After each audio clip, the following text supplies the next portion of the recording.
Rabbi Wilhelm, Shalom Aleichem. Aleichem Shalom, how are you? I am good.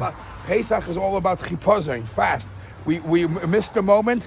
We're gone. We're sunk into Mitzrayim. So let's take this moment because basically, I really need to get out of Gullus. Maybe you can take me on a ride out of my Gullus. I have a choice. Do I have a choice?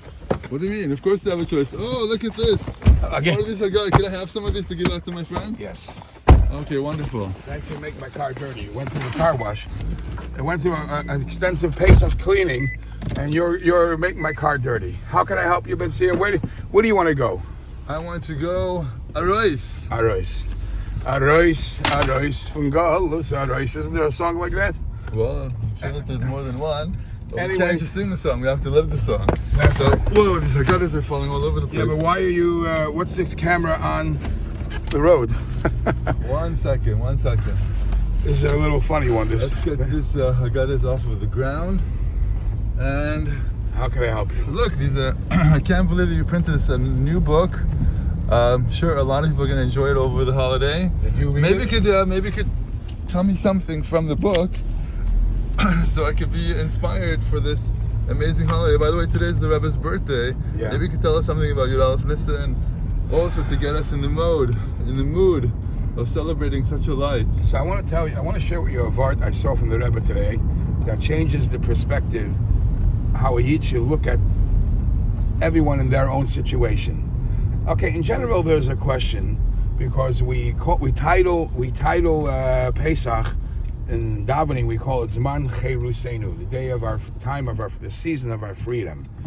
Now, it doesn't say it's time that we were freed in the past. It's Zman Cheruseinu, presently it's happening. We're supposed to be freeing ourselves now. What do you mean? I've been saying you're a guy who has a 12-bedroom home with a yacht and a summer home, and you're going to a luxurious Pesach. I think that you're talking about a different Pension. You're going to a luxurious Pesach program, Chassidische Schita and non-Gebrux. What kind of a time are you living into? Again, that's not me.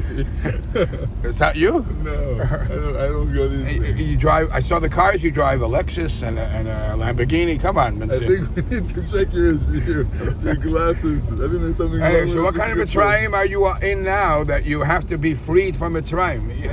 Why are we saying it? You say a story of the old, fine. So I did see that some commentaries say, it might be written in that beautiful book, what is the difference between the Chacham and the Rasha? All the commentaries discuss it. Why is this? They basically ask the same question. And one of the answers is given is the Rasha is not a fool, he's not a tipush. The Rasha is just a little wicked, but he's a very intelligent guy. What is his question? His question is, Ma ha'avoda hazois lachem.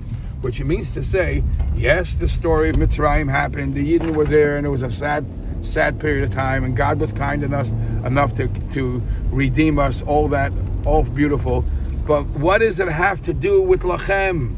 What does it have to do with you? It's a story from the old storybooks.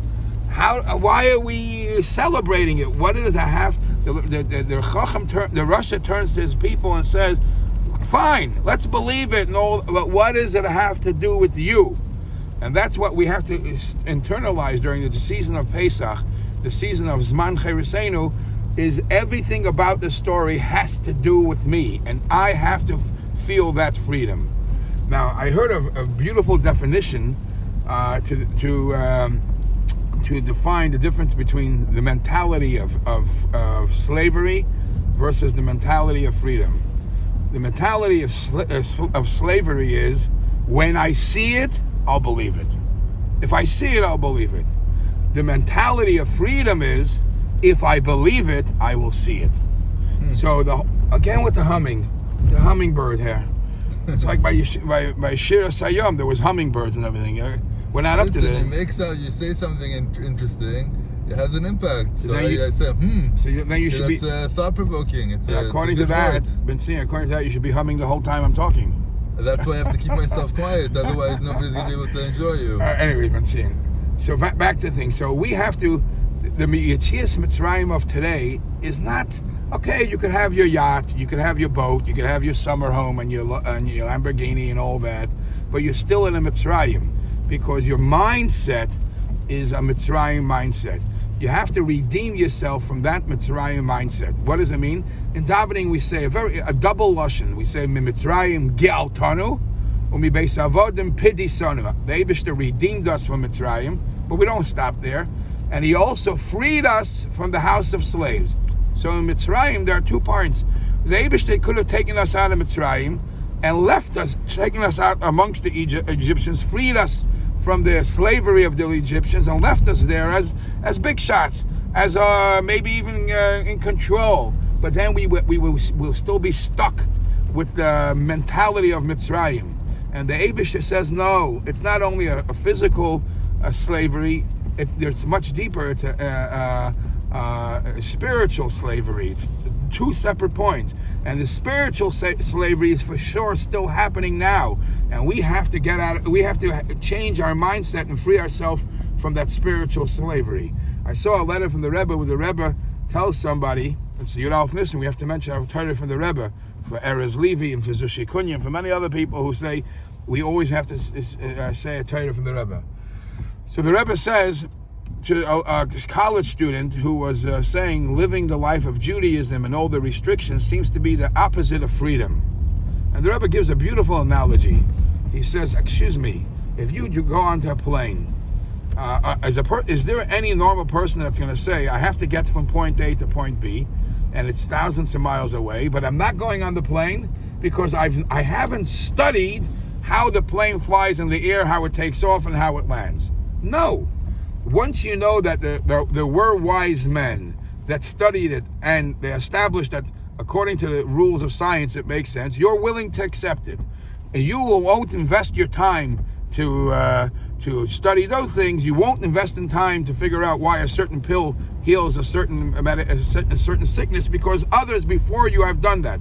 And they're basically helping you by giving you their information. Now you invest your time in other things, in newer things. So the Rebbe says, the Eibishter is so kind. Look at the Torah mitzvahs the same way. The Eibishter is it's not a restriction. The Eibishter is basically telling you, I know how you could fly.